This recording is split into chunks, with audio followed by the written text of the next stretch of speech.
Hello friends, आज हमारे सामने है जेई 2024 का क्वेश्चन मॉर्निंग शिफ्ट में आया हुआ। इस क्वेश्चन में जो दिया है, एक वेज है जिसका वेज वाई जिसका मास 10 kg है और एक ब्लॉक एक्स जिसका मास 2 kg है। इनिशियली जो वेज है एट रेस्ट पे है when t is equal to 0, it is at rest. मगर अगर अब कहा यह गया है कि क्वेश्चन अगर इसमें 24 न्यूटन का कांस्टेंट हॉरिजॉन्टल फोर्स लगाया जाता है तो ये कितने टाइम में यहाँ तक आ जाएगा, अगर ये स्लोप डिस्टेंस है ये 8.8 मीटर दी हो तब। तो अब इस क्वेश्चन को करने के हमारे पास दो तरीके हो सकते हैं। दो तरीके, सबसे पहले या तो हम इसको स्यूडो वाले कॉन्सेप्ट से करें या फिर हम इसको ग्राउंड के फ्रेम से करें। हम सबसे पहले सॉल्व करेंगे इसको ग्राउंड के फ्रेम से। मान लो अगर आप ग्राउंड पे खड़े हो और इस वेज को चलते हुए देखोगे, क्योंकि वेज और ब्लॉक दोनों एक ही सिस्टम है, क्योंकि चल तो ब्लॉक रहा है, वेज रहा है, ऐसे करके ब्लॉक उस पर स्लाइड डाउन करेगा। तो हमें कैसा ऑब्जर्व होगा, सबसे पहले हम बात करते हैं ये पूरा सिस्टम एक नेट एक्सेलरेशन से चलेगा। बात कर जो कि वेज का होगा, a wedge is equal to force upon M.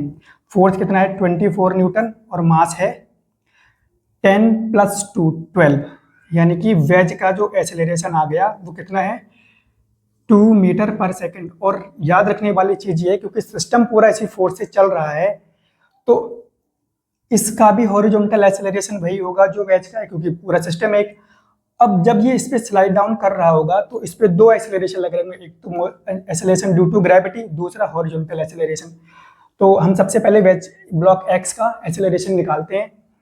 इसके लिए हमें सबसे पहले इसका एफबीडी बनाना आना चाहिए। ब्लॉक एफ कुछ एक्स इस तरह से रखा है, इस पे जी लग रहा होगा। अगर इसके अगर परपेंडिकुलर कंपोनेंट करें तो इधर एन आएगा और इधर जी। ये अगर 37 है तो ये भी 37 ही होगा, तो इधर हो जाएगा जी कॉस 37 और इधर जी साइन 37। ये तो होगी ब्लॉक एक्स की बात। मगर ये चल किस पे रहा है, वेज पे, और वेज भी इस डायरेक्शन में चल रहा है। तो अल्टीमेटली हमें देखना पड़ेगा acceleration of block X with respect to wedge, okay, जिसको हम कंसीडर कर ले रहे हैं ए एक्स। तो इसका मतलब अब हमें यह पता होना चाहिए, अगर वेज इस डायरेक्शन में चल रहा है ऐसे करके 2 मीटर पर सेकंड स्क्वायर, जो कि हमारा AW है, तो अगर ये एंगल 30 है तो ये भी 37 होगा, 37। तो इसका इधर जो कंपोनेंट होगा वो क्या होगा, AW cos 37। समझ में आया।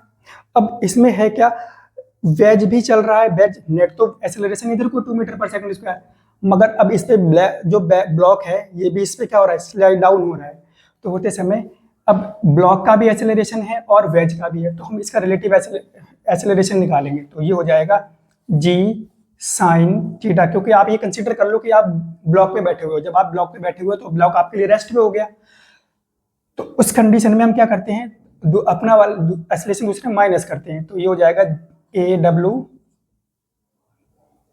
cos 37।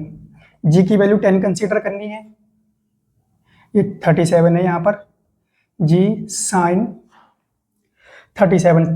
अब साइन 37 की वैल्यू कैसे निकालेंगे, हम एक यूनिट ट्रायंगल पता होना चाहिए 3 4 5, ये क्लॉकवाइज डायरेक्शन में चलते हैं 3 4 5, तो ये एंगल 37 होता है। तो साइन 37 का मतलब हो गया परपेंडिकुलर अपॉन हाइपोटेन्यूज, तो ये हो जाएगा 3/5 माइनस ए वेज। वेज का जो एक्सेलरेशन है वो कितना है 2, और cos 37 मतलब 4/5। तो ओवरऑल ये हो गया 2 × 3 माइनस 8/5। अब इसकी वैल्यू आएगी, पॉइंट ला के जीरो हटाएंगे तो ये 1.6, तो ये हो जाएगा 6 - 1.4 का मतलब 4.4 मीटर पर सेकंड स्क्वायर। तो अब इसका जो एक्सेलरेशन है अलोंग द स्लोप वो ये है, ठीक है। तो अब हमें ये एक्सेलरेशन पता चल गया। इनिशियली ये एट रेस्ट पे है, तो मतलब u = 0 है।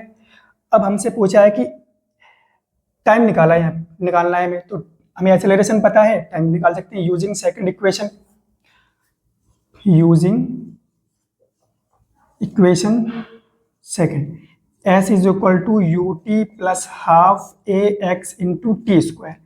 अब s कितना दिया है हमसे, ये जो स्लोप वाली जो डिस्टेंस है ये है 8.8 मीटर, तो ये हो गया 8.8 u0 into T plus 1/2 4.4 into t square.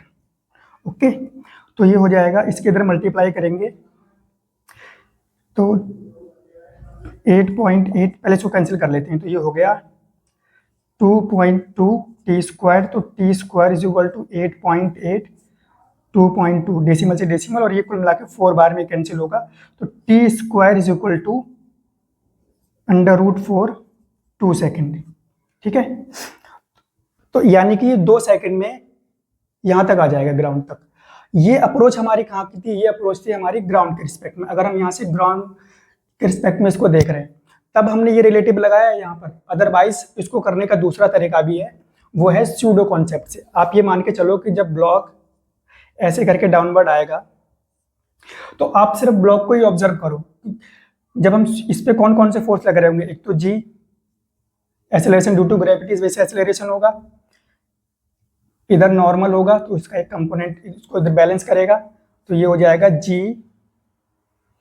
जी कॉस थीटा।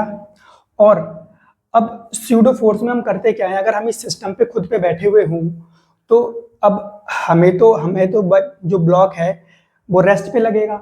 अब जब ये रेस्ट पे लगेगा तो अब जिस पूरे एक्सेलरेशन सिस्टम जा रहा है हम उसका अपोजिट डायरेक्शन में फोर्स लगा देते हैं, लगा के इधर को इधर की ओर, तो इधर जो एक्सेलरेशन होगा वो होगा ए एक्स, स्यूडो में अपोजिट लगता है। अब आपको ये एंगल 37 दिया है, तो इस अकॉर्डिंग ये वाला एंगल भी 37 हो जाएगा, इसका एक कंपोनेंट हो जाएगा इधर ए एक्स कॉस थीटा। तो अब इधर इसका है इधर एक कंपोनेंट जी साइन थीटा। तो अगर आप ए एक्स निकालोगे, यहाँ पर ए निकालोगे वेज, तो वही आएगा दिस माइनस दिस। क्यों? क्योंकि डाउनवर्ड आ रहा है, तो जो जिस ओर मोशन हो रही होती है डोमिनेंट वाले में से हम माइनस करते हैं अपोजिट वाले को। ठीक है, तो इसको करने का दूसरा तरीका ये भी है। बाकी मिलते हैं नेक्स्ट क्वेश्चन में। Thank you.